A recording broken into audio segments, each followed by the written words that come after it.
We have a podcast with Lewis Hatchett coming out, and I just wanted to get out here and say this is probably one of the most knowledgeable men that I've ever had coming on the podcast. A wealth of experience. He's had conversations with a huge amount of industry leaders through his podcast. He was an ex-professional cricketer. His story to get there was incredible, and even though he's not in the tennis world, he's now working with tennis players and has an incredible experience and wealth of knowledge to actually help players get to professional. And there's so much to take away from this conversation, so I really want everyone to have an open mind and get stuck into this one, because this was definitely one of my favorites.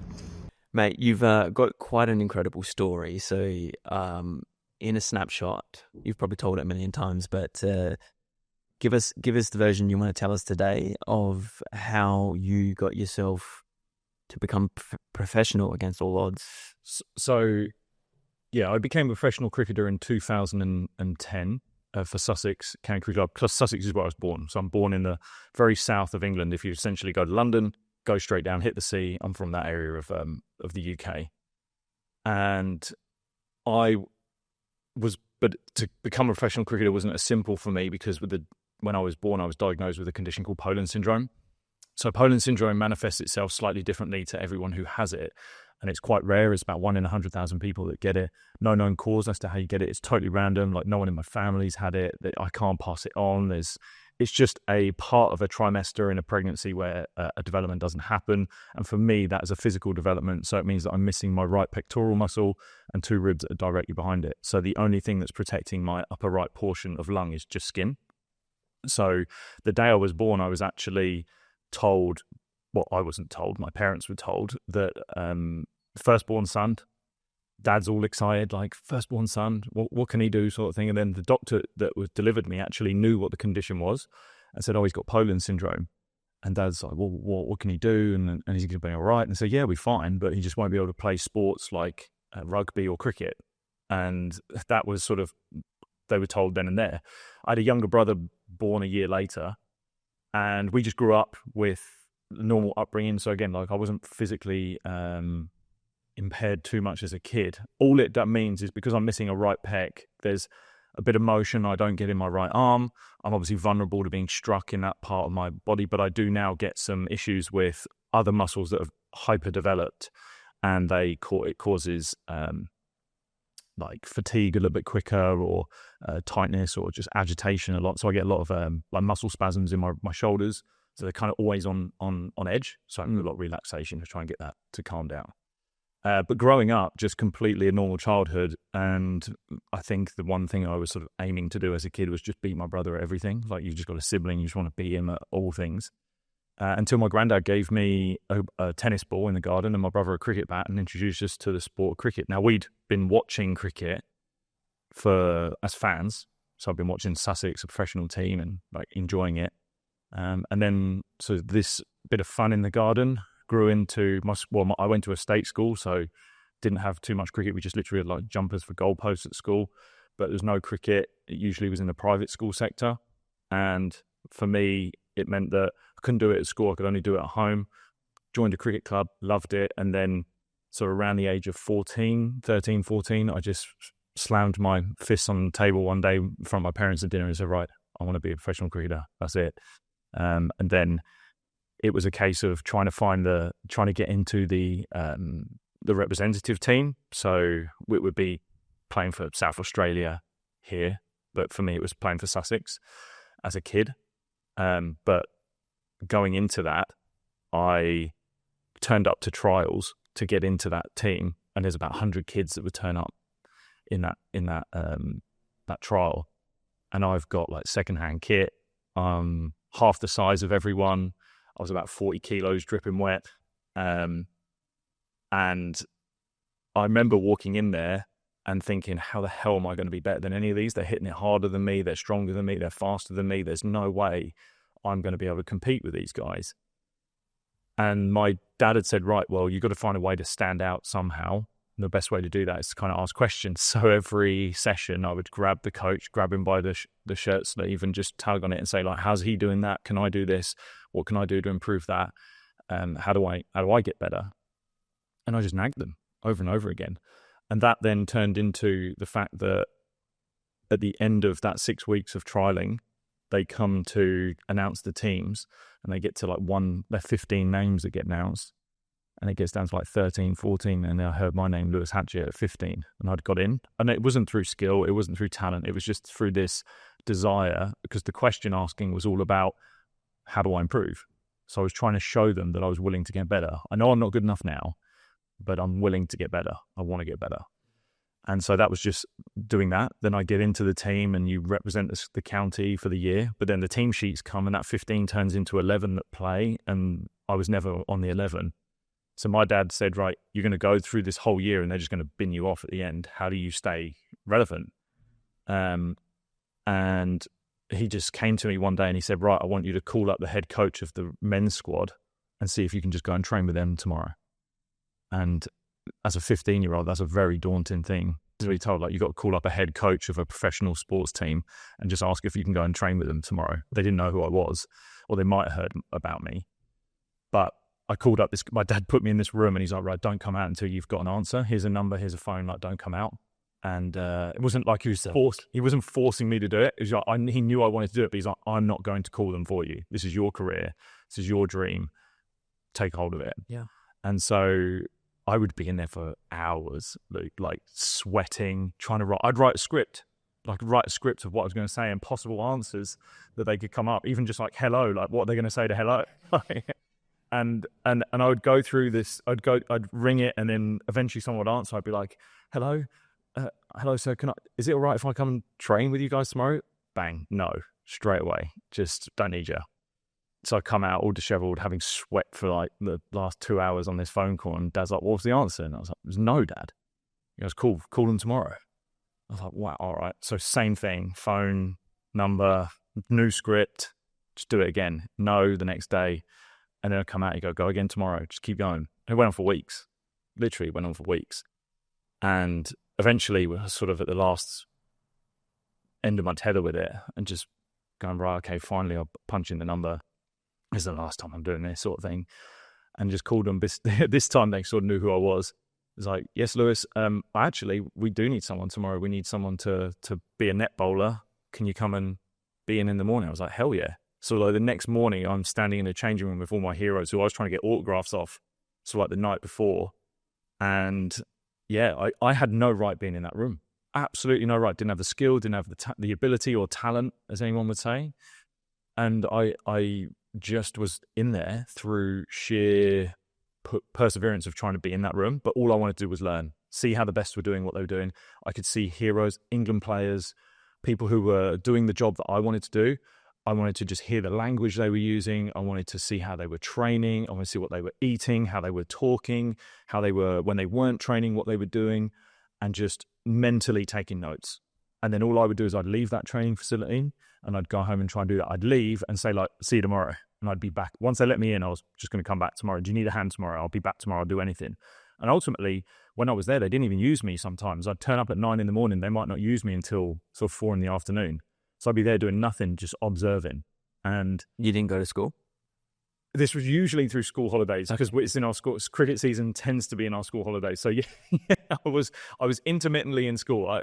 There were moments where I was at school and I would sort of leave straight from school and get there. Yeah. But so I was doing that for a little while, and I was training with these guys, and I was just trying to learn. Like I said, trying to learn from the best. Like, what an opportunity! But unfortunately, at around about 16, I bowled a ball in a training session and ultimately fractured my back. And I then was put in a back brace for 6 months. I was in a brace for 6 months, and it took another 6 months to really diagnose what it was. I had to go through a rehab program for another 12 months. So I spent 2 years out of the game. And in that period, that was sort of when I really cemented my want to be a pro, because I had said, right, my body has failed me. This is the first time my body's failed me. I've had this huge issue. The surgeon, I remember, said, like, you should give up cricket. This is not for you. This is not the thing you do. And I remember getting in the car, crying almost. And literally the first thing my dad said is like, right, what are we going to do? Just on the drive home, he's like, right, get in touch with the strength and conditioning coach, the physio. What rehab can you do? How can you get this moving forward? And you could argue like he wasn't sort of letting me sort of understand what was going on. But in reality, what he was doing was the ultimate thing for me, which was recognize this is a tough situation. How do you make it better? If you still want this thing, you can go get it. You just have to start moving forward and take some action of whatever it is that you can do. And I did that for 2 years. So it was get stronger. And in that period, when I was at school, after I would sneak into the training facility and be like, right, who's the fittest player in the team? What's their training schedule like? How do I do what they're doing? And I would sneak in and write that down and work hard at building my body, get strong enough. And then when I turned 18, I was like fit, ready to go. And the season had ended in the UK. And that's when I came to Adelaide. That's literally when I flew to Adelaide. I was left with a decision of going to university and doing sports science for the thing that I didn't really want to do, but it had cricket as an option, or come to Adelaide and give 6 months of cricket. Came out here to Adelaide, and 7 days into my trip here, I bulged a disc in my back. So I was out for 3 months instantly. And I remember the coach of the academy, who I actually will see whilst I'm here because he's a good friend now. He said, "What do you want to do? Because you can go home. Like, you can go home. Like, you're not going to be able to play cricket for 3 months." I said, "No, I'm going to get fit, and I'll play cricket by the end of the new year, in the start of the new year." And so that's what I did. I got myself fit, started playing well for my club here in Southerns. But then when I returned back to the UK, everyone had been training in the UK, and I had been training here, and they hadn't seen me get better. And they just put me as like a reserve player for the second team, the reserve squad. And that's when I was like, right, I'm going to go through this whole season and they're not going to give me a chance. So I want to come back to Adelaide one more time, but this time slightly different. I'm going to stand in front of that coach that I've been calling up, and I just say, right, give me a list of things I need to do in order to be a professional cricketer. What do I need to do in order to be where I want to be? But they gave me a huge list of things I needed to tick off. And so I put it away. Again, it's 2009. There's no like Snapchatting or Instagram in my transformation and progress pics or anything like that. It was just write this thing down on a notepad, fly to Australia again, and work day and night. And this 2009 to 2010 season here was probably one of the hardest I ever worked. I was so systematic in doing the things that I needed to do in order to be a pro, and doing it in the way that I knew would work when I was not at junior level. I didn't care about being good at a junior level. I cared about being good at a pro level. So I wanted to do things that wouldn't make me successful as a junior. I wanted to be doing things that would make me successful against men. And I was 19, and I'd been playing against men since I was 14. But I wanted to be pro, and I needed to get these things done. So I'd work day and night at this. But again, you don't get the opportunity to show the coaches what you're doing. So they were working with a bunch of guys back home, putting all their blood, sweat, and tears into guys back home. And eventually I come home, and I've done everything during that trip in Adelaide. I ticked everything off. I knew I was better. I was bigger, stronger. I built myself up. I turn up and they're like, whoa, you've actually changed. But we're going to go with these guys. And it's back into the reserve team you go, back onto the bench you go with the water bottles and the towels and helping everyone out. And I was like, no, I think I want an opportunity. So I sat in front of the coaches. My dad said, okay, you're going to have to do something again to try and stand out, which was to sit in front of all the coaches, the senior coaches, and say, look, I just want an opportunity to be the opening bowler, because that's what my skill set was. I'm a left-arm swing bowler, opening bowler. That was what I wanted to be. I wanted a brand new ball in my hand to try and take wickets. And they weren't giving me that role. So I sat in front of them and said, look, there's 3 games coming up in the next month. Please let me do this role as a bet. This is a wager I'm willing to put on it. Let me do that role for 3 months. 3 games in 1 month. And if I don't do that, then I'll ride off in the sunset. You'll never see me again. But I want to play for Sussex. This is my home. This is my dream of playing for this club. If I do well, let me carry on doing that role. Played those. They're like, amazing deal. We'll take that. So I played the next 3 games, and I took 21 wickets in 3 games, broke a couple of records in the second team. And they were like, oh, okay, fair. You've done well. Carried on doing that. They held up their end of the bargain, kept me playing. What was that like in those first 3 games? I can literally remember, I was talking to Matt about this the other day. I was saying I can literally remember this one wicket where I was nervous in those games because I was like, I have to put this massive wager on whether I'm good enough. But I don't know yet whether the skill set I have is going to work against senior players, senior professional players. Now, back in 2009-10, there's reserve cricket in the UK, in professional cricket, was really strong because county cricket was really strong at the time. And there was a lot of senior professionals that were in that environment. And I was sitting there as a junior going, I don't know if this is going to work. I really don't know, but I think it can work, but I haven't got proof. I don't know yet, right? I need proof. I need substantial evidence that this is going to work. And I remember this one wicket where I let go of the ball and I went, oh, like that felt good. And then it bowled, it ripped the middle stump out of this pro, like this really senior pro for Hampshire. And I was like, oh my God. Like, because bowling someone is like, you've definitely beaten them. Do you know what I mean? It's not they've made a mistake. It's like you have the skill to beat them, right? And That must be the ultimate feeling as a bowler. God, it's a lovely feeling. Yeah. And then I thought, okay, I wonder whether I can do it again. And then new batter come in, I did it again. Like ripped his off stump out. And you're like, oh my God, this is working. And then I took 7 for that game. So then I took another couple of wickets in that innings and then went on to the next game, took a 5 and a 4 and just had this run of, it just worked. It just started working. And then the coaches saw that this was working and I did it for another month. They held up their bargain. But the coach came to me and he said, we actually need you to join the bus. We want you to join the pro team and get on the bus. You're going to carry the drinks for the pro team. You're in the squad and you're going to travel around the country. So I was actually working in a smoked salmon factory at the time, trying to put petrol in my little Ford Fiesta that had tape all over it, holding it together. And suddenly I'm now traveling around with one of the best teams in the country. And I'm on the back of the bus and I'm just learning from these guys. And I'm carrying drinks, but wow, I've got people like coming up to me thinking they want to take my autograph and it's all a weird experience. But then we get this one game in London and it was touted as one of the most incredible games that season because international break was over. International players were coming back to their counties. And in this one game where there's 11 on each side, so 22 players, overall 15 in that 22 were currently playing international cricket. Wow, I was sitting there going like, wow, what a game to watch. Like what a game to be involved in. Just, I'm going to get best seats in the house. I'm going to sit on the sidelines. It's going to be unbelievable. And the England captain's playing, like this is going to be sick. Half an hour before the game, as we're warming up, getting everyone ready, coach comes running up to me all flustered and says, Yas, our overseas main opening bowler, has just done his ankle in the warm-up. You're going to have to play and you're going to have to open the bowling. So it's like, here's your cap, here's your shirt, like go get ready. And I'm like, can I call my parents? And I call them, I'm like, you're not going to believe this, but I'm about to make my professional first-class debut in half an hour. You're going to need to try and get up the M25. Because they're about an hour and a half away. So like, oh my God, they're packing up, trying to go. And next thing I know, I'm standing at the top of my run-up about to bowl at the England captain. I've got no name and number on my shirt. No one knows who I am. I've just come out of nowhere. I've got people behind me sort of shouting, who the hell's this guy? And I look around, who's this geezer? They're my own fans. They're my own supporters. They don't even know who I am.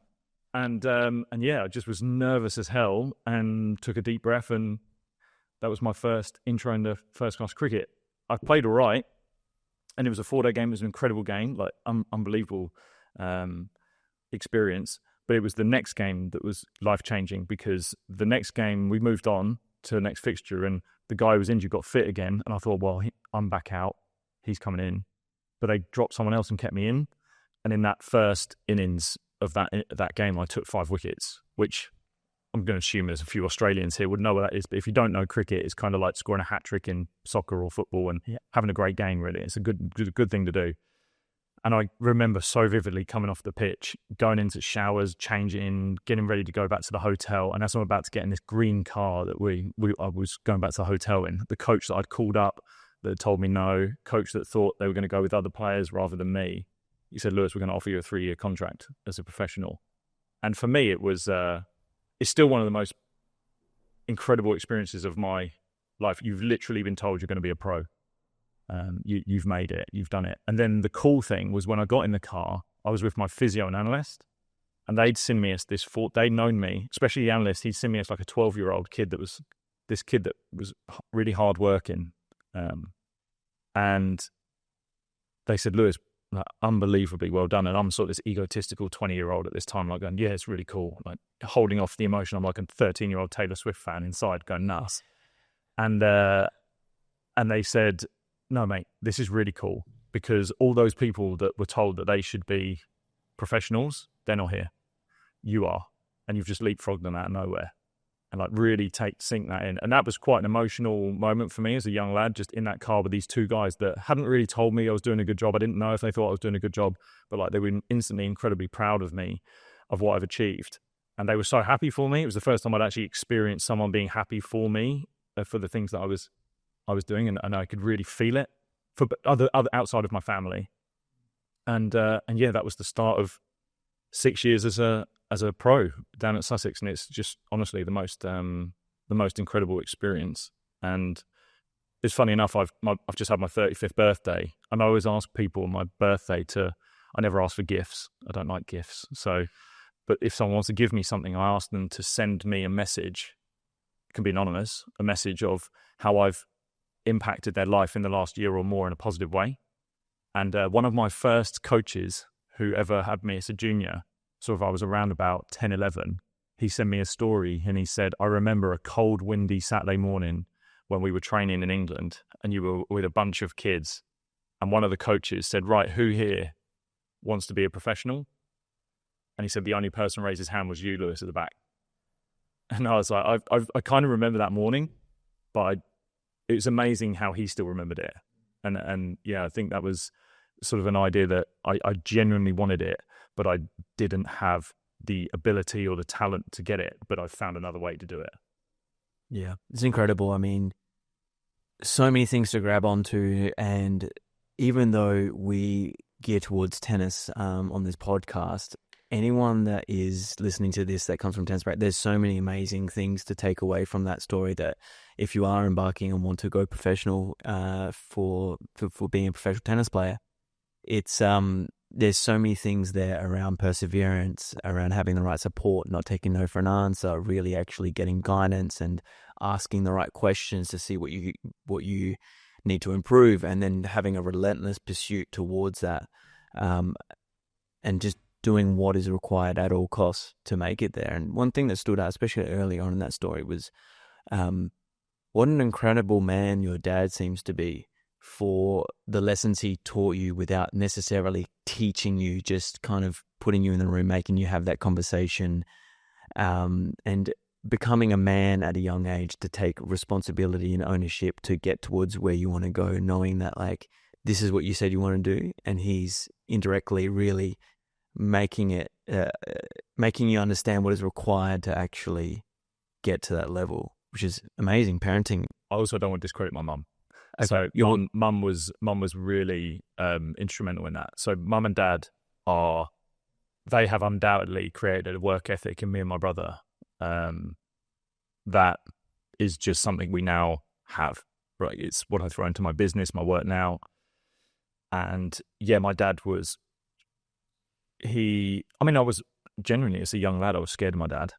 Like if he told me to do something, I was like, I better do this because I just don't want to make him angry, or I don't want to do that. So you can look at that as, that might be bad parenting, or that might be child living through fear. No, like people can wrap that as they want, but I actually sit there and go, I should be scared of my dad. My dad is the senior man in. There should be that respect. I feel like a lot of families have lost that. 100%. Yeah. And and look, don't get me wrong. There's a moment in life where I physically became bigger than my dad, and I knew more than my dad in sport and certain areas, but that's at later in life, right? And that doesn't mean that I have I disrespect him, or I think that I'm better than him. That's just two men now existing. But when you're a young person, I think there should be a level of respect through your parents, and that can be fair. 100%. I mean, and this is a perfect time to tie into parent education, because one concern that I see as a coach nowadays is the role of the parent, maybe skewing away from the supportive parent that is raising their child to be a good human, to someone that's trying to take over the coach's role and take them out of actually facing challenge. Whenever there is certain challenges, they're always protecting their child from actually facing adversity and building resilience, and then teaching them lessons and helping them understand the lessons that they need to learn through facing some of these experiences. So it sounds like you had amazing parents that helped you get to where you wanted to go. And you're now in this mindset space and observing a lot of athletes and helping a lot of athletes get towards their goals and dreams. What are you observing from the parents, and what are some of the issues that you're seeing, and what should a parent be doing, and what does it look like to be a successful parent helping someone on their journey? Yeah, strap yourselves in. It's a big topic. It is a huge topic. And look, I work with athletes privately. I've got the app, and we'll talk about that stuff later. But the private stuff and working with athletes exclusively, I think probably 50% of those athletes, maybe more, I end up spending a lot of time working with the parents as well. I actually had one parent come to me and say, I want to work with you. I need you to help me. And I thought this was really interesting because I'm not a parent. I'm a single man. I don't have a horse in the race in that sense. And I told her that. And I said, why do you want me to help you as a parent? She said, because I can go to experts in parenting here, there, and everywhere. And they're all other parents. And it's kind of like another parent telling you how to parent properly. But she said, but what I don't have is someone telling me what it's like from my son's experience, and someone that has experienced it themselves and what it was like to be parented. And especially someone who is now, I like to think I'm mature, and I like to think that I've now reflected enough on my parenting to know that, yes, while I thought there were some things that they did that were annoying and God, it was painful, I now look at it and go, wow, I'm so fortunate to have had the parenting experiences that I had, even if I don't like them, that how they've actually benefited me as a human being now. So I'm sitting on the other end of that, and she came to me going, I want that for my son. That's really cool. The challenge became that she's kind of automatically fallen into a parent-like state of being the one that's worried about parenting. So you can worry about how you're parenting so much that the kid can feel that, right? And I think that's just a reflection of society and the social psychology that we have going on right now, and the social dynamics that we have, where we're so cautious about what we're about to say to people that we don't actually say the right thing because we muddle ourselves up in the words we're about to use, so worried about what others might think of us. And that then robs us of the actual experience that's authentic, and you doing what you know to be right, and you rid that of yourselves. And I see a lot of parents doing that.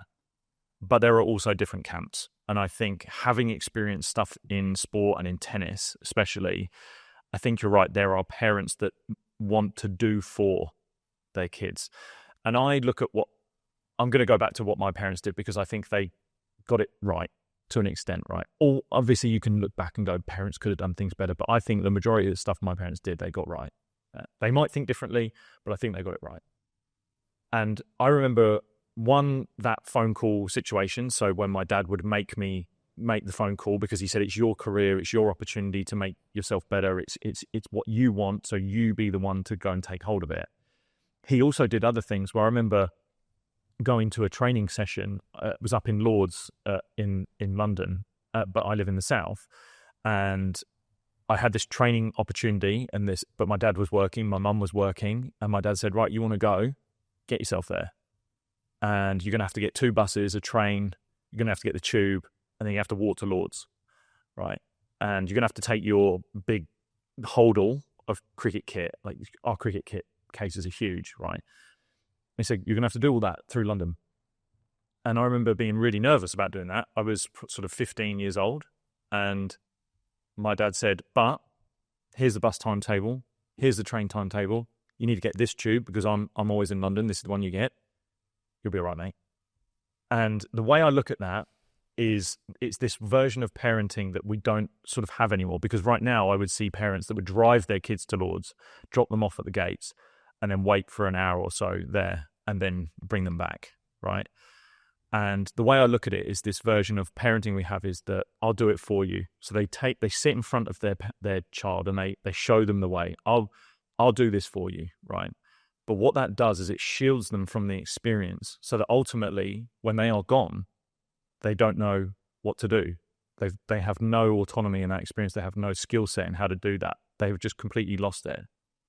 And that kid is vulnerable. And that's why they end up being anxious, because they don't have control. They can't control something. And that's then anxiety, that's fearful. And they've never felt that emotion because they've been protected. But what I experience and what I encourage is this I've got your back mentality. Yeah. Which is, you go, mate, but you will likely fall. And these are the areas, the sort of obstacles you're going to face and stumbling blocks you're going to have. And when you fall, I'll catch you. And then I'll project you forward and we'll show you the way. Amazing. So it's this I've got your back mentality. And I don't know where this protection mechanism has come from a lot of parents. Like, it's obviously a natural thing, but it's more protective than just sort of the innate instincts of a human being now, I think. And it's this almost willingness to have control from the parent side. So I actually think the parents have a form of anxiety. So there's this internal anxiety that they face. And if you really think of anxiety as wanting to control something you can't control, but you want to control it, they ultimately are trying to do, they're like, I know what to do, so therefore I'm going to show them how to do it, and I'll do it for them. And yeah, like, I think of everything that my parents helped me do as a kid. They helped me, but I was there the one that was either, if I was writing an email to a coach to eventually try and send out a CV to try and get a trial at another county and things like that, they would just look over they're like, go write the email, we'll look over it, see how it goes, but it's coming from your email address, it's coming from your name, because it's yours alone. And then I own it. It's not my parents' career, it's not anyone else's career. I own it. And I think we've fallen into that trap where parents are like, I'll do it for you, I'll protect you, I'll even talk you up, I'll even say you're the greatest, you're a beautiful boy. You are a beautiful boy, Luke. Thank you, stunning man. But I'll, sorry, you two didn't, don't worry about it. Yeah, wish I had shoulders like that. But they praise them, and then it puts them on a pedestal and gives them a confidence that they feel like they don't actually have. No, they haven't earned it. Haven't earned the confidence. And then you release yourself from showing them the way, and you are annoyed at how they can't deal with the situation, but you've not taught them, you've not given them. And it again comes from this idea of maybe if you put a child in sport and you want them to succeed and you want them to be good, that you believe that any mistake is a reflection on you. Any failing is maybe a reflection on you as a parent. And that couldn't be further from the truth. Your child is still a human being with their own decision-making and habits and behaviors. You can influence them and you can teach them. You can't control everything that's going to happen. So there is always going to be a level of anxiety. My mum's a massive worrier, right? And she's given me that blessing as well as being a bit of a worrier. But I think but that worry has created diligence in me to try and make those things not happen. And then I've taken autonomy to create that. And I think we've lost that.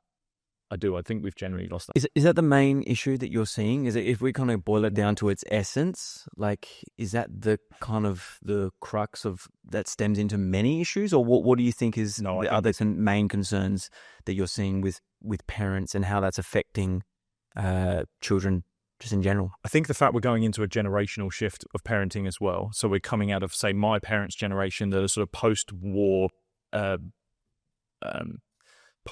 raised parents. I don't even know if that's a coin. I'll take it, whatever it is.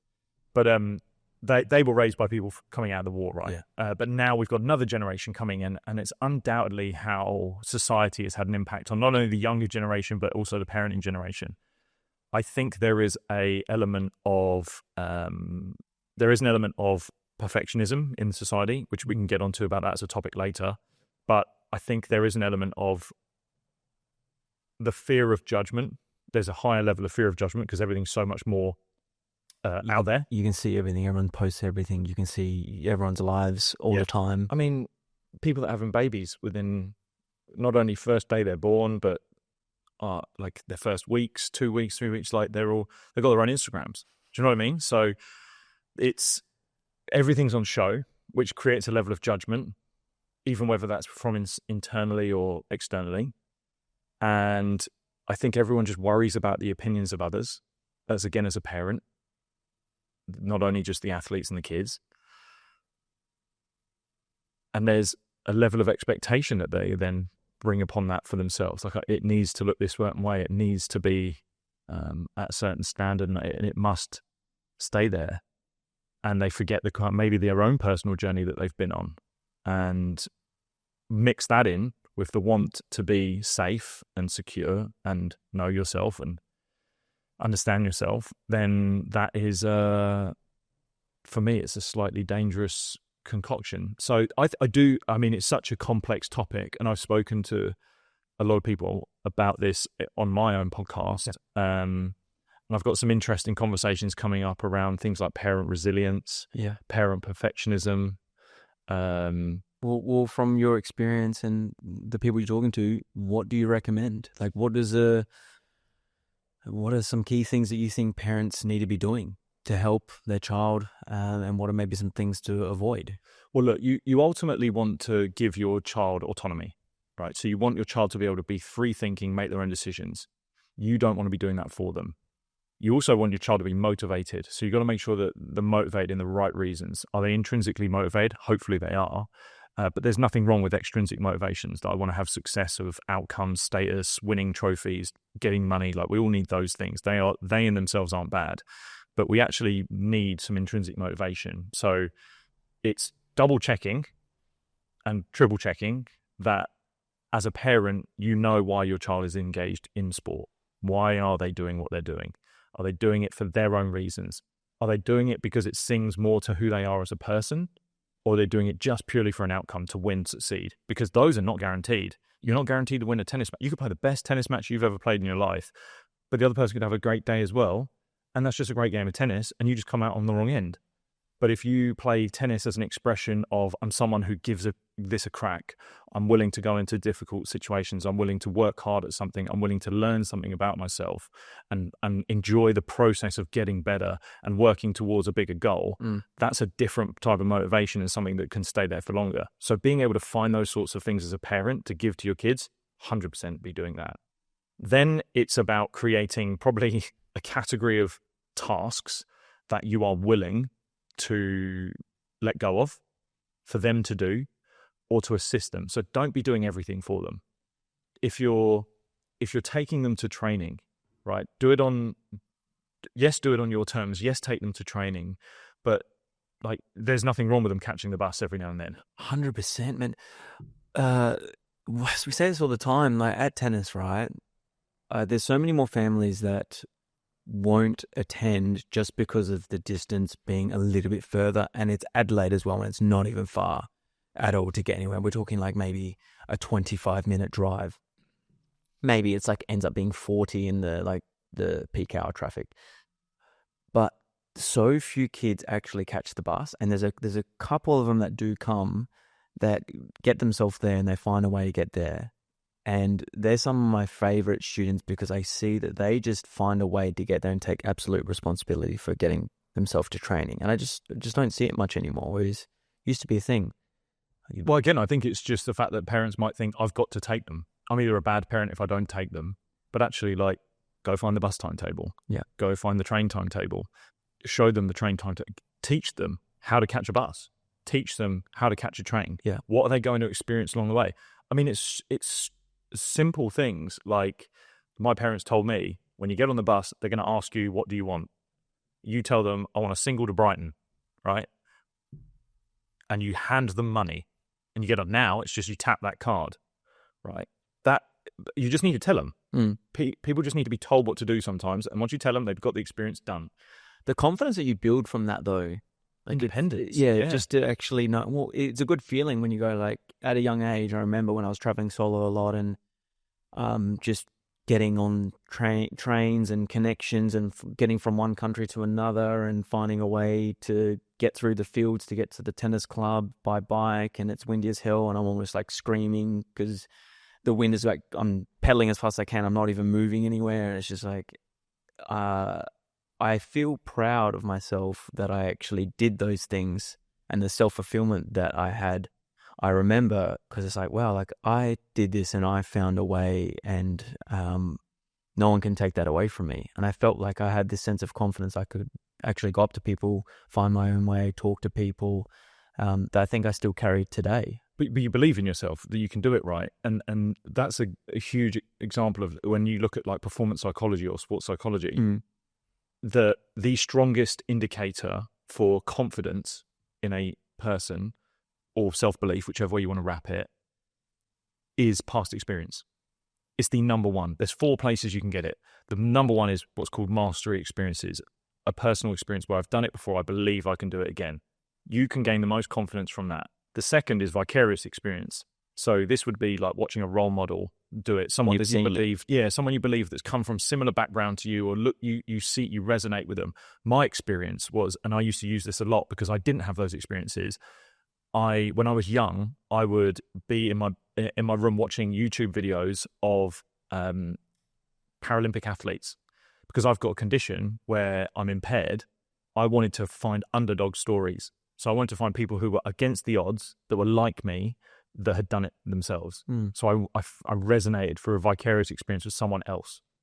And so I used that to build confidence in me, going, if they can do it, I can do it. Yeah. But then as I did more of those experiences myself, and I went and did the gym sessions, I went and did the running sessions, I went to the training sessions, I did all of the work that I was just following what these other people were doing. I built up my own personal experiences to say, I've done this before, I can do it again. The third is verbal persuasion, feedback, essentially. So it's either your coach, your family, someone else telling you, I believe you can do this. And that has an effect. Like there's nothing better than a coach telling you, like, I've got your back, I believe you can do this. That really does give you a sense of confidence. And then the last one is your physiological interpretation of a situation. Do you turn up at a situation and believe that it's a threat, or do you think it's an actual opportunity and challenge? So the sweaty palms, the high heart rate, how do you interpret that? Right. But the ultimate one is that mastery experience, that past experience that I've had. And so what you're talking about there is you going and doing these things for yourself and gaining those experiences. You believe in yourself and you have confidence in yourself because you've done it before. Same thing, right? It's you learn a new skill. You learn a forehand, a backhand. You learn catching the bus, getting a taxi, whatever it might be. You have to bank that experience to then have the confidence in yourself. And so when we go back to the parenting thing, if we rid our children of those experiences, we rid them of the confidence and the self-belief they can have, because they don't know, deep down, they don't know they can do it. And then mix it in with the social addition of, I'm going to show everyone that I'm having a great time and put it on my Instagram highlight reel. You're creating a false facade. It's a false personality you're creating, because you're creating someone that thinks they can, but doesn't actually have the experience. And to say, I have this amount of undeniable proof that I am the person I say I am. And I actually would turn to a lot of kids now, and they've got the confidence, and I say, and it's like a brutal question, but it's like, tell me why you're so good, or tell me why I should trust you, or tell me why you are who you say you are. Yeah. Give me a story. Tell me a story. What have you done? What have you done to impress me? What have you done to make me think you're confident in who you are? And that's a big question to ask. It might sound harsh, but it's important, because if you can do it, then they feel proud of themselves for it. You just were saying that with a sense of pride of that story that you're saying. And there are so many kids that second guess themselves when you get them one-to-one, because they ultimately don't have that version of self-pride in themselves, because they're like, look, Luke, I'm creating a story that I think is real, but I don't actually know it's real. And I'm creating a version of myself I'm not 100% sure of. Yeah. But I'm going to keep presenting to you that I do know what I'm doing. But ultimately, when I get back in my bedroom, I'm a scared little boy or girl. 100%. Seeing a lot of people try to play the role of an actor, of many different roles, and building a facade that ultimately comes crashing down if you are living inauthentically for a long period of time, whether that manifests into burnout, or whether that manifests into some sort of depression or anxiety state, where you start to really understand that you're living completely out of alignment of who you truly are, and that will ultimately come crashing down. And I think also the factors on social media now, people are calling that out and trolling and really actually making you feel like a piece of shit if you are doing that and you get caught out. It's like tearing you down, which on one hand is like, it's horrible, but it's also like, at some point, something like this needed to happen to call out the lie. It's just a shame that it's happened this way, and there's not actual real role models, and you didn't have the right people in your life to actually have just a genuine conversation to call you out, to realize your mistakes and your flaws and how to actually change. Well, let's go back to, again, talking it sort of from a parent's point of view. What we're kind of gathering around there is accountability, right? This idea of, can you be accountable for the things you've done? And if you are, then you are damn sure who you say you are. Yeah. Like, if you tell me that you're going to do something and you do it, then I'm 100% no, you are that person. But I think we've got a lot of young people where they haven't been accountable for their actions for a long, long time. And therefore that keeps creating this facade that they're saying who they think they are. Mix that in also with this idea of being main character. So where they have main character syndrome, I need to constantly be the main character of my own movie. And I constantly need to show you that I'm the main character. But you're not really, because you've got to build that main character. Sure. And one of my favorite things for people to figure out where they're going or what they're trying to do or who they are is to write your story. Really, write your story that you want to tell. And I know this because I did it myself. And an interesting story I tell is when I was injured, when I was 16 to 18, and I had 2 years out of the sport, I knew what I needed to do in order to try and become a professional. And I would watch these. I loved films like Rocky, Remember the Titans. Any story that had an underdog story, I loved it. And it had those sort of go get 'em American attitudes. Like, obviously they're over-egged a little bit, but they're just motivational. I would watch those, and then I remember moments where my mum would catch me at the door late at night, and I was putting on my running shoes because I knew I needed to put in a running session to be fitter, to get to where I wanted to be in the big long-term goal. I needed a bigger engine sort of thing. But when I was out doing those runs, I would write a story in my mind. I'd write this like like an autobiography, right? And it was Lewis Hatchett overcomes this condition, works hard for years in the dark, works away in the streets of my village, and makes it to being a professional. And then when I would do the last bit of my run, which was like this uphill sprint sort of thing, I would replay in my mind signing a contract and getting my shirt and my cap, the one that I wanted. And I would go out and do these runs, and I would write that article. I'd just write it over and over again, right? And then fast forward to when my career ended, The Guardian, a big newspaper in the UK, did that article. They wrote that article, literally like word for word. And it's kind of this idea of people saying manifestation. But yeah, that's what I was going to allude to. Yeah. But I don't like manifestation, because manifestation, sometimes people think if I just sit in a room and say I'm confident, or if I sit in a room and say it's going to come to me, or sit in a room that it's going to happen, it won't. No, of course not. But if you manifest the story and you write the story, you can write the steps to get there. And then you go do it. It's a manual. It's a roadmap to your success. How are you going to do it? And that, I think, then coming back to how do we get athletes to start doing this? Write your story. What is your story going to be? Not only what is the story to success, but what's it going to be like if in year one you get an injury? You get tennis elbow. Yeah. You do a rotator cuff, that you're out for 6 months. Yeah, you need to look at worst case scenarios and bad scenarios and actually visit them in your mind. Otherwise, as soon as they hit, they're going to crumble. Or you're going to crumble, essentially. Yeah. Then you've got a manual, right? You've got a manual of what you're going to do. When I hit this roadblock in the journey, I've sort of forecast for one.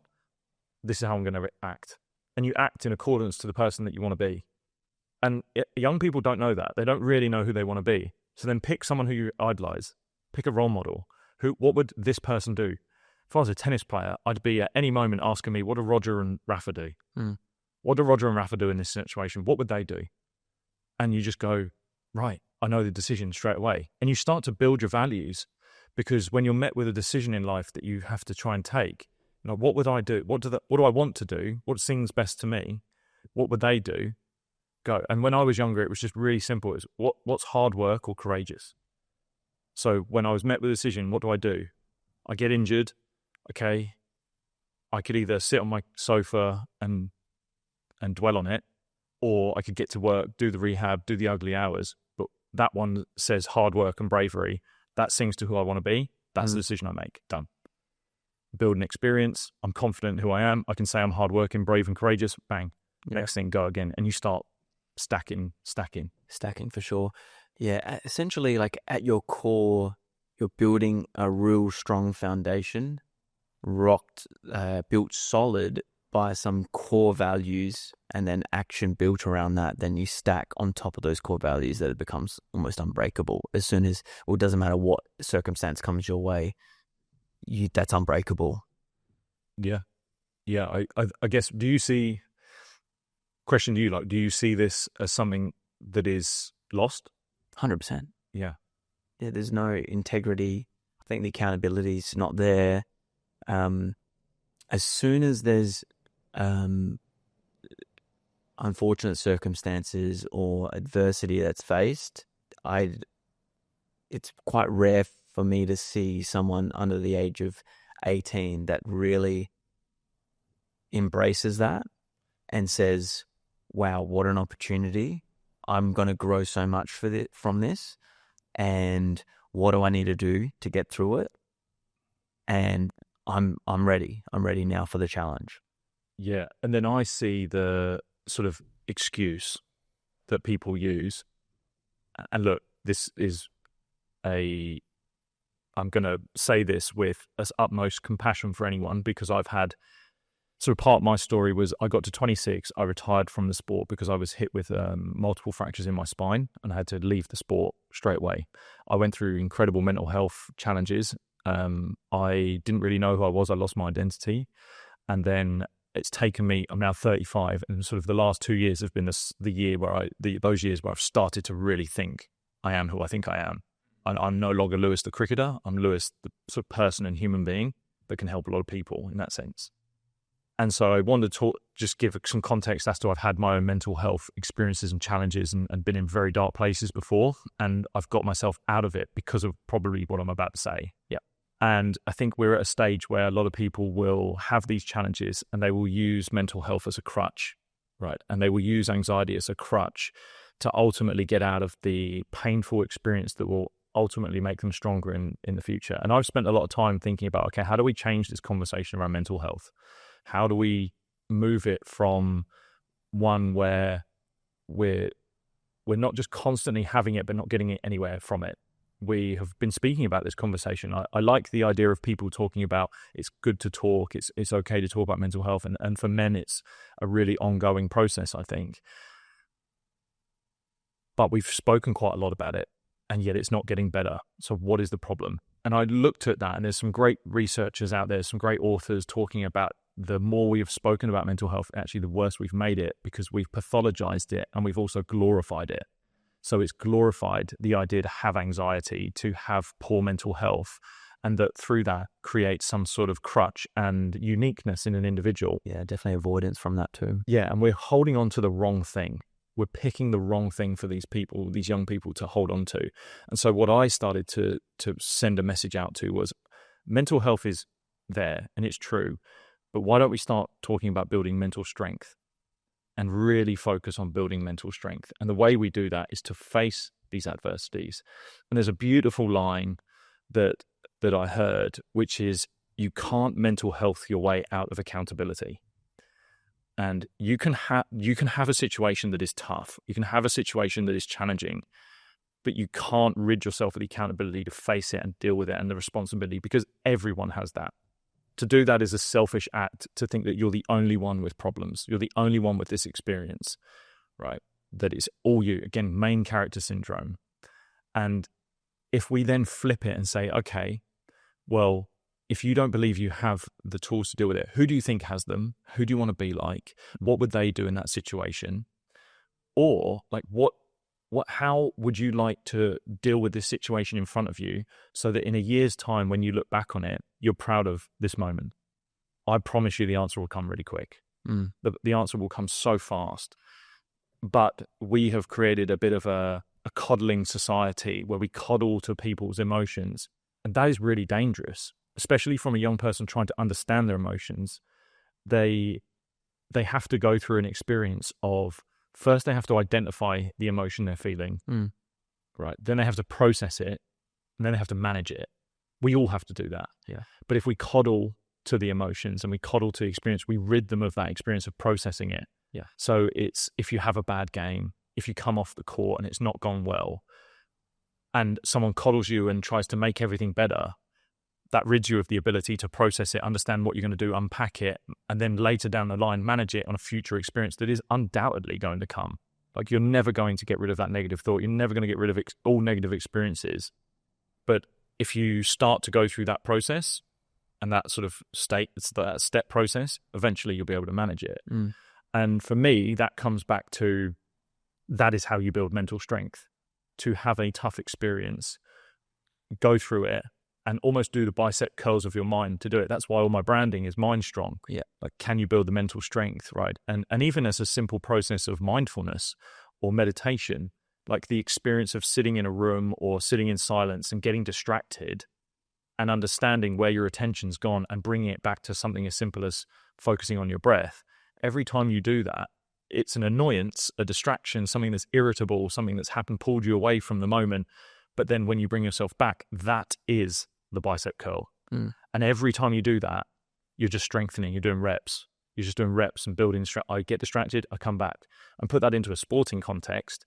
If you've built that ability to get distracted and come back, this is what Novak's so good at, right? He talks about conscious breathing, talks about being present. This is what he's talking about.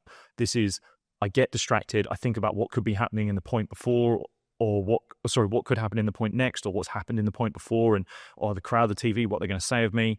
I get distracted, I come back to my breathing, I'm present, and I focus on the next point. And that is mental strength. That is undeniable mental strength. That's emotional control. That's focusing on what's important now, not what's happened in the past, what's happened in the future. And that's like in a micro experience on a tennis court, football field, wherever you are. But you could also talk about that in life as well. Yeah. And that's how we shift the conversation from mental health into mental strength, in my opinion. Yeah, that's huge. And everything you're saying is gold. And I hope people are grabbing onto this. I want to get into some real practical things that you think could help, let's say, people with different areas of concern. So perfectionism, we've got what you just kind of were speaking about there, how to be more present, or let's say regulate your emotions better, because I would say there's real ups and downs with the kids that I see where their emotions are just everywhere, and maybe their ability to regulate is something that is a ongoing challenge that I'm observing a little bit more. Confidence, I think we've really spoken about. That's just building self-belief and taking responsibility for your own actions, I think builds confidence. But anything around that realm, just real practical things that I think. Let's tackle perfectionism. Okay. Yeah, that one. So perfectionism is a real interest of mine because I'm doing my research for my master's in that at the moment. And the reason I'm doing that is all good research comes from within, comes from personal experience. So I'm a recovering perfectionist, as I like to put it. To give you an understanding of what people sometimes misinterpret perfectionism as, but a lot of people think of perfectionism as sort of the OCD type elements of it. I need everything in order. Now, yes, having things in order as an organization can be an element of perfectionism, but I've been really fortunate on my podcast to have some of the titans of perfectionism research. I've had Dr. Gordon Flett, who's been on, Dr. Andy Hill. These guys are, Dr. Gordon Flett pretty much is one of the godfathers of perfectionism. And while I was so lucky to get to talk to him, I've read a lot of his research, and the research in and just what perfectionism is a personality trait, right? But there have been found essentially three elements of perfectionism, right? So you have you have self-prescribed perfectionism. So your self-orientated perfectionism, So it's perfectionism from within. These are your own high standards and your drive to want to have really high standards. Where those high standards come from within can be a multitude of things. That can be parental expectations, can be your own self-drive, it can be sometimes societal expectations, but there's an inner drive of wanting to be perfect, wanting things to be at a really high standard. There's then socially prescribed perfectionism. This is what I would say is kind of the Instagram effect. This is everything around you. You feel society is telling you to be perfect. The things around your environment is telling you to be perfect. There's also a third called other-orientated perfectionism, which is your want for others to be perfect. So you see that quite a lot in coaches, leaders, sometimes parents, is because I tend to have self-orientated perfectionism, my standards are so high, I want yours to be high as well. You can even get that in things like relationships, right? I want this person to be at a certain standard, and if they don't, I like it to the ick culture. You keep finding icks in people, is like they're not meeting that standard that I've sort of self-set for them. So my interest is in other orientate perfectionism, so the want for other people to be perfect. That's where my research is going to be based in. But perfectionism creates this these two elements of perfectionistic strivings and perfectionistic concerns. So perfectionists, their strivings are they want everything to be at such a high standard. They're driven, they're motivated, they're creative. These are traits we want in people. These are really good traits, right? And they definitely exist in high performers. However, you're met with this paradox of these perfectionistic concerns, right? So you have fear, you doubt your actions. You have concerns over mistakes. You will only do things when everything is in a line and actually in order, and only when it's perfect will you then give it a go. And that can actually create procrastination. You see a lot of people in content creation that have that element of them, because they're like, why put something out there if it's not perfect, right? And look, that's where I've fallen short. I wanted everything to look a certain way, and even when I came in here, I've got the camera set up, and there's like, I have this high standard, right? But I don't feel there's a need for me to want to remove that, because those are all good things you want. You want to be setting high standards. But the challenge is if you set high standards that are so unrealistic that you either might have concerns over mistakes, fear failure, doubt your actions, you may never take that step in the first place, or you'll just never be satisfied with a performance or an outcome that isn't perfect.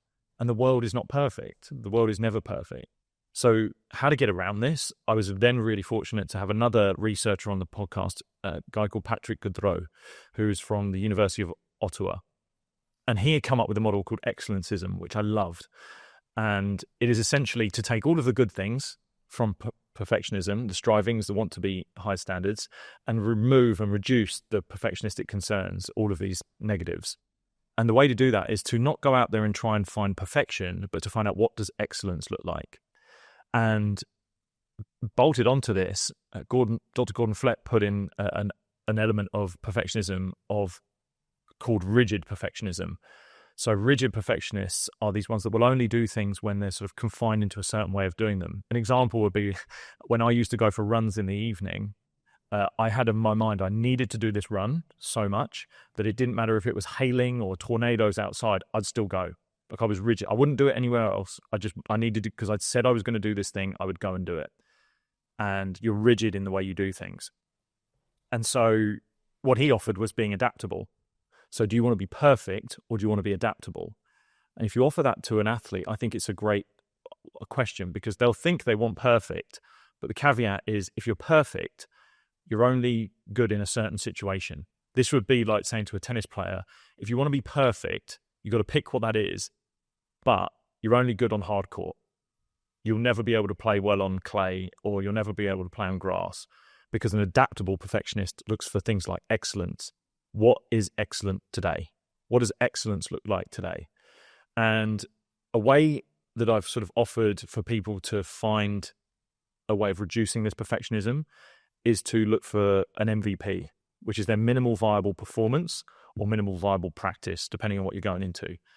And you ask the question, what is the minimal level of performance that I'm willing to accept here that isn't perfect, that can be excellent? What does today require from me, right? So you might be midway through a tournament as a tennis player and you're a bit sore, right? You're a little bit sore because you've played a couple of games in a row. You're midway through. You've maybe made the quarters. What does today require from me? I'm not going to it's not going to be perfect because I don't feel perfect. I don't feel like I'm ready to go. And sport isn't built like that. You're never going to be perfect. So what is the minimal viable performance from me today? It might be I need to be strong on certain shots. It might be I need to have good movement. I need to have great attention today. I need to focus harder because my body is going to work against me.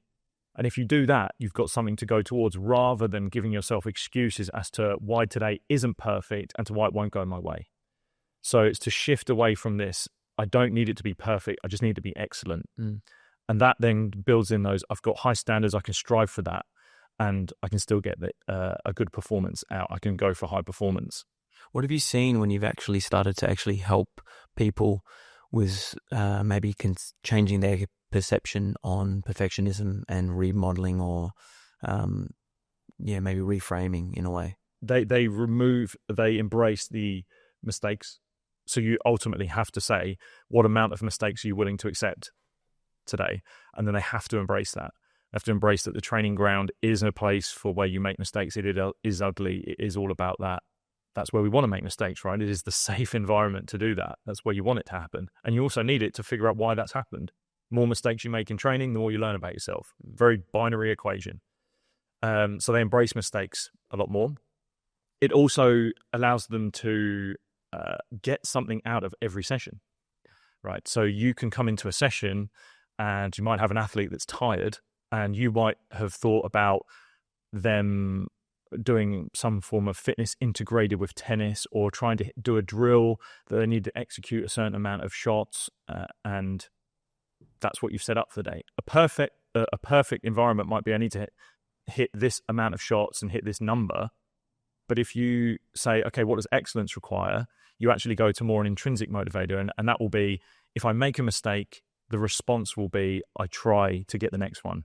And I keep going through the drill. I don't disengage. I try harder. I build out a personality trait or a characteristic in me that is not technical, or it's not outcome driven.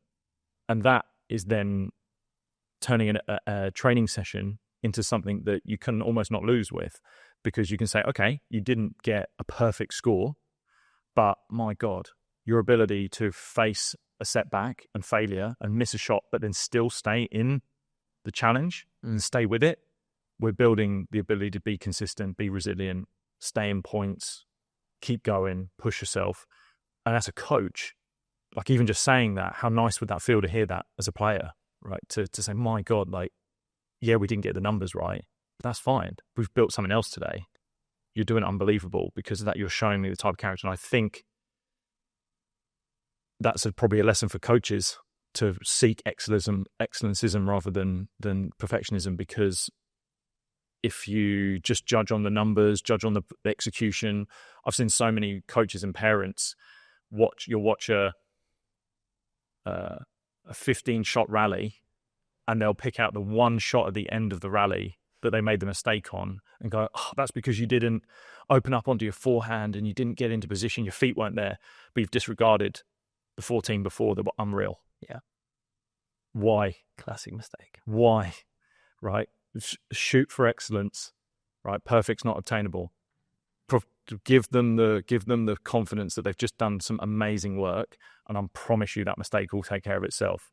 But if you get them to only focus on the mistake, they could then find their fear and they make more mistakes. And that's, again, the perfectionism that you find coming from, whether it's a parent or a coach, placed onto them, which can create a bit of fear of failure and maybe a lack of agency. Like, I'm not performing how I want to perform, which is actually what I'm doing my research in, which is, do coaches want others to be perfect? And does it increase their fear of failure and rid them of their agency and autonomy? So I no longer play the way I want. I'm playing because how you want me to play. But yeah, that for me is the sort of takeaway, is shoot for excellence. So what does excellent look like? That's just a simple question to ask. What today, if you're turning up to training, all right, you're tired, you're fresh, you're everything in between, what does an excellent training session look like today? Away from trying to hit 10 out of 10 numbers, outcome, can it be an internal focus as well? What are ideal traits that build a champion in whatever domain? Oh, wow.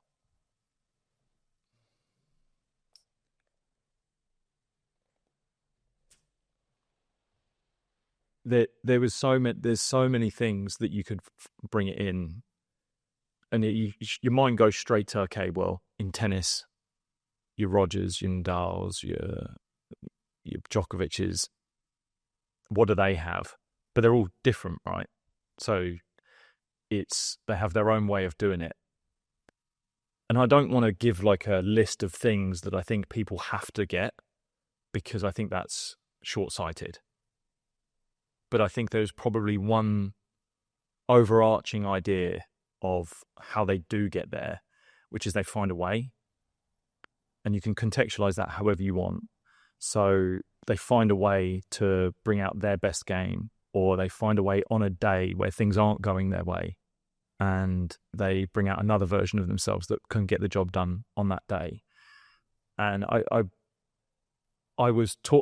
experienced some of the best cricketers, because in my career I got to play against some of the best in the world.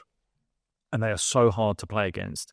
And the reason why is because they know their game so well, and they find a way using their game. So if you can get someone to figure out their game early and then really go into that, you can be inspired by other people's games and you can start to bring some of that in. But if I was to try and play like Rafa, I'm no longer playing like Lewis. So I can be inspired by what he does and then do it my own way and then find my own way of doing it. I did that for myself. I was inspired by others and then I figured out how to do it my way. Not saying I'm a champion, but I'm saying that that's how you could do it. So it's kind of keeps your individuality, your authenticity in how you play. Yep. And I think we lose sight of, we kind of lose sight of that a little bit. And that even can then be put into in-match scenarios. So you sometimes, to find a way, might not be able to play the way you want to play on that day. So you might have an unbelievable forehand that you know is your winning shot, but your opponent is aware of that. And they're going to keep hitting to your backhand, which is your weakness.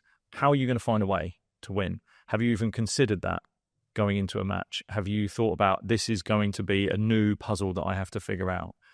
I explain sport, and tennis is a good one as well.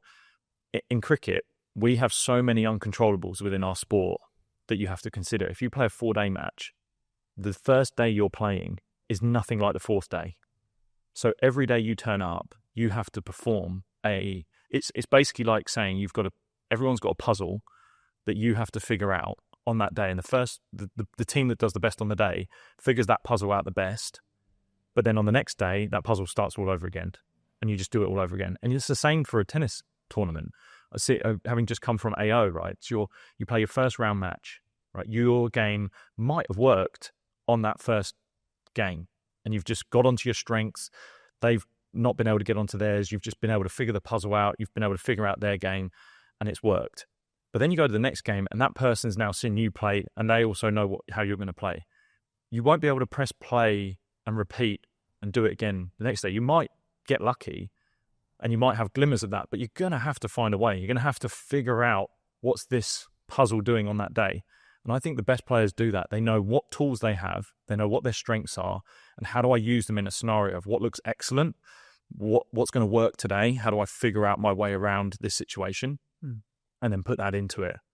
So it's not like the answer that I would give is not like, oh, they're mentally strong and they're calm under pressure. Of course they are. But that comes from an element of they're calm under pressure because they've put in the training. They've put in the training and they've performed in training. They have this undeniable confidence in their skill. Work ethic would definitely be one. Of course. Undoubtedly. Can't get yourself around that one. What, obviously you come from cricket background, and you've done a huge deep dive into yourself and also what it takes to become mentally strong. What are you observing? So you're pretty fresh into the tennis world. What are you actually observing and what's standing out to you in the dynamics of what goes on to being a high-level tennis player? Man, I love it. I love cricket, right? But I love tennis. I love being in this world. I think it's a great space for me to be in. I really enjoy it. I think I've been really interested how the crossovers from cricket and tennis have worked. I understand. I think it's to do with understanding a ball sport, understanding body positioning, space, setting people up. So like I used to set people up in bowling and also the element of bowling, the actual action of bowling and running in and doing sort of a closed skill in that sense of bowling and repeating. It's kind of like serving as well. So I've been able to help a lot of people with serving, which due to some of the experiences I've had with some incredible psychologists that I worked with that I've sort of used as guides and mentors in my life. But going into tennis, it is a unique sport, right? It is really, I think it's one of the hardest sports out there. Personally, I think there's just the elements that are ingrained in it. It ticks every box for what you need as an athlete, from endurance to strength to power to agility to hand-eye coordination to skill level. There are so many boxes that need focusing on at any one time. That could be quite overwhelming for sure. But I definitely have found it just so insightful into the emotions. What an emotional roller coaster it is. And coming into this conversation, and if we talk about, we can sit and talk about the challenges and everything like that, but if we kind of go back to, if the overarching world out there in tennis, I think we could probably brush it with is lacks emotional control, right? And I think if we said the average tennis player lacks emotional control, I think that as if more players are coming into sport with a lack of emotional control, what an opportunity that gives you to gain some and then stand out above everyone else. So having just been in Traralgon for the lead into Junior AO, I didn't really watch that tournament. I'm never really at those tournaments looking for someone who has got the skills, who has got a big serve or has got an amazing drop shot, got amazing movement, because at that age, between 15 to 17 and 18, that's going to be a massive difference. That development's just going to happen, right? These kids are going to hit puberty, there's going to change, they're going to get in the gym, life's going to happen to them and all sorts. What I'm looking for is who makes a mistake and how do they get back to the baseline and what do they do in the next 10 seconds. So these are the world's best juniors playing. How many of them were actually handling themselves at a higher level from your opinion? If we say that let's say there's 80 kids there, I would say 10. That's a big guesstimate, and I think that's probably maybe high.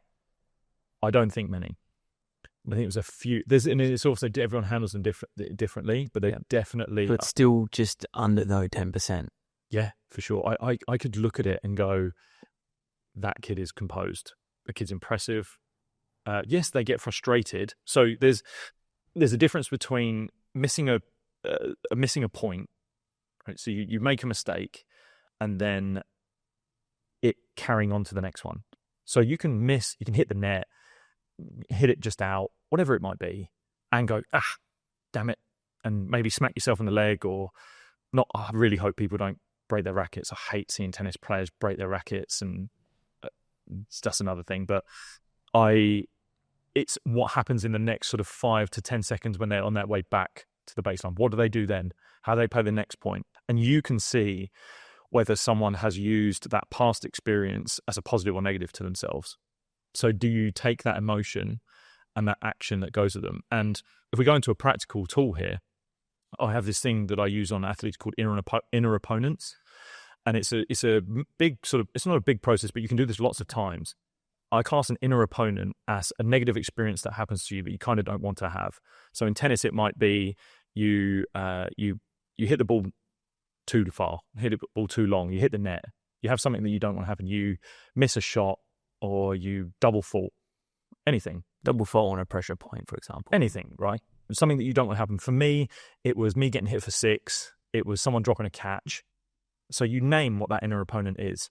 Then alongside it, you say, what is the tendency that comes along with it? So when that happens, what tends to happen after? So for me, if I got hit for 6, 2 things would either happen. Depending on what I thought the level of the player was, I would either become really angry or anxious. If I thought the player was not as good as me, I'd get really angry. If the player I thought better than me, I got really anxious. And then from that, the tendency was that I became either really careful or careless.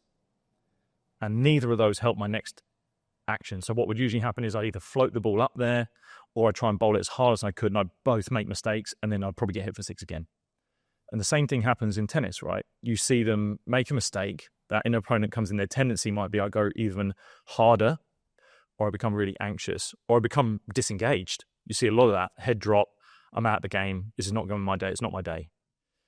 So the outcome is to create a solution statement. And that essentially is saying, if inner opponent happens, I will do this. And you preload it. So if I'm to double fault, I will do this. And it can be as simple as I will take a deep breath, go to the other side and focus on where I'm about to hit the ball. And that just gives you something to zone your focus in on. Again, it's built around this sort of mindful approach of you have to be able, again, it's sort of, you need to have the skill set as a player to be able to deal with the distraction, to know that you're going to your tendency, you're going to this negative thought, you're going to all these things, and have the ability to come back to what matters most. Yeah. What's important right then. And that is just a bit of a strat. And there'll be tons of those that will happen. But it's a great way of reviewing a match. You can do it and go, all right, I've just played this game and I had this negative experience. The tendency was I did this. So next time it happens, whether it's in the next match or next training session, I will do this. I'm going to practice it. That's a practical way of getting through that.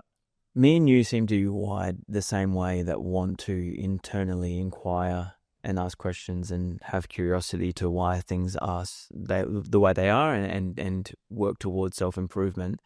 It seems to me that there's a lot of people that don't want to do that for a myriad of reasons. Sell it to me and the audience as to why someone should actually start to invest internally and actually look at regulating themselves, curing maybe some of the fears, the doubts that they have, to actually change. The more you face the negative, ugly experiences of your life and you figure out why they're happening and what you can do with them, the more control you gain from that. And that will reduce your anxiety because you are now controlling more than you feel you're out of control of. If you feel like you're going into a situation and you have tools to use where you can gain control, it'll reduce your fears, your anxieties. It doesn't rid it. And we don't want it to be gone. You may not want fear to be gone. You may not want anxiety to be gone. You may need anxiety leading into tournaments, into games, into situations to switch you on. You need to know there's threats out there. While I know I want to feel confident I can beat the person in front of me, that confidence comes from I've done the training, I have confidence in my capabilities, but I'm also aware that this person is trying to beat me, and therefore I'm now looking for the threat, but I feel I can deal with it. I feel I can deal with this. And to a very philosophical question that you ask, right, to know thyself is quite possibly one of the best things that we can do. It's a big seminal question of your life, for sure. And we do want to ask that question, but the only way we get to do that is by putting ourselves into the experiences that are, again, this might sound cliched, but are uncomfortable. And as parents, you want to do that. As coaches, you want to do that. Even if that person reacts in a way that is not favorable to you, it's still going to do them good in the long run. And you have to trust that, really. So, yeah, I think it's knowing yourself as best as you possibly can so that you feel capable of taking on scenarios that you either have never been in before, you have been in before, you want to deal with them in a better way. And the more experiences you build up of that, more confidence you get. And it all just feeds itself. It all just brings that back into play. And I think we've got a great opportunity now in life. With young people, the bar has never been lower to go and get what you want.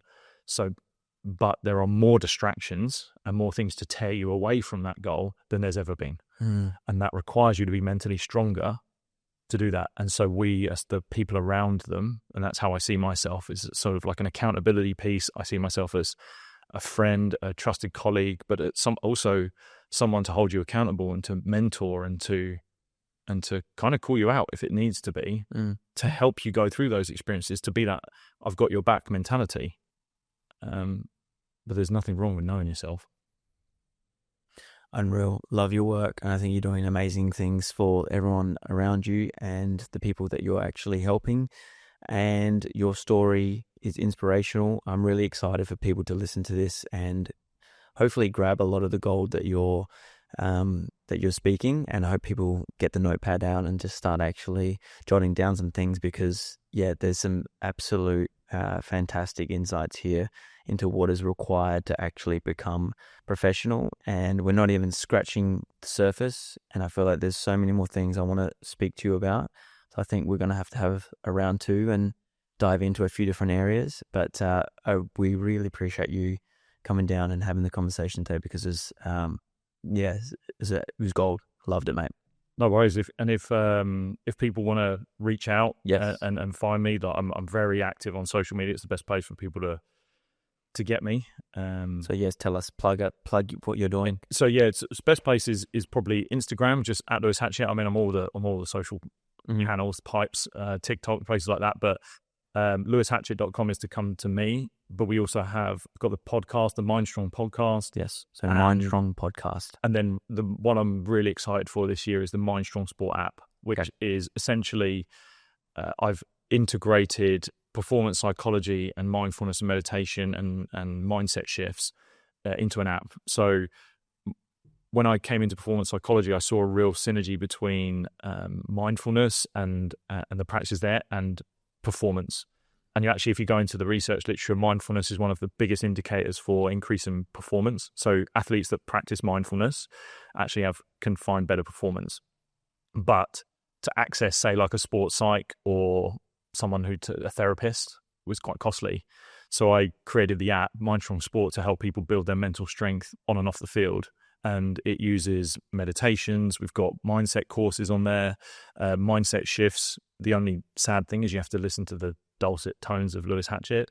That will change, but we're going to shift some of the conversations from the podcast that are relevant. And yeah, it's just, and that's operating now. Yeah, it's out. Yeah, so people can get it on the iOS store, Android store. It's everywhere, and they'll find out whether that's coming onto Instagram, Mindstrong Sport. But it's if you feel like you want to develop the mental side of your game at a reasonable cost, then that's why I've created it, because you can do it in your own home and you can practice it on a regular basis, and it's just about becoming mentally stronger. How long has this been running? It's about to have a new release of a design coming out to 2025, but it's been running last year, and it was it's been taking time to sort of really, for me, to also be like, what do I want this to be? Mm-hmm. And this year coming into 2025 has been definitely a realization of how I want that to be. And I think I've got it into the space that I want it to be and what it looks like. So if you're an athlete, if you're a coach, if you're a team, organization, this is sort of where we're trying to put it to. Because it's not only about creating just good athletes, but I think good human beings as well. And it's the more mindful you can become, the more conscious you can become of your own emotions. Not only are you going to perform well on the tennis court, but you'll be able to move that into your friendships, your relationships, your work, whatever it is. And that creates this sort of invisible viral effect that I want to have in creating great human beings in the world as well. As well as giving people access to this, because it's something we don't work on. What we've spoken about today, everyone talks about it on the sidelines and says that's the thing, that person didn't play well because they sort of lost composure. So what work are you putting in to change that? Everyone goes straight over to the strokes and the gameplay, but they forget this side. And so to put that into an app where athletes can go and do it in their own peace of mind and quiet, that was important to me, because it's what I needed. I just basically designed it and built it for what would 15-year-old Lewis have needed, what was he striving for, what would have been helpful, and so that's why it's there. Amazing, so good. Thank you again, legends. Thank you so much for having me. I really appreciate it. Sorry for taking up so much of your time. No, I loved it. I want to do it again. All right, Leggy. Take care, mate.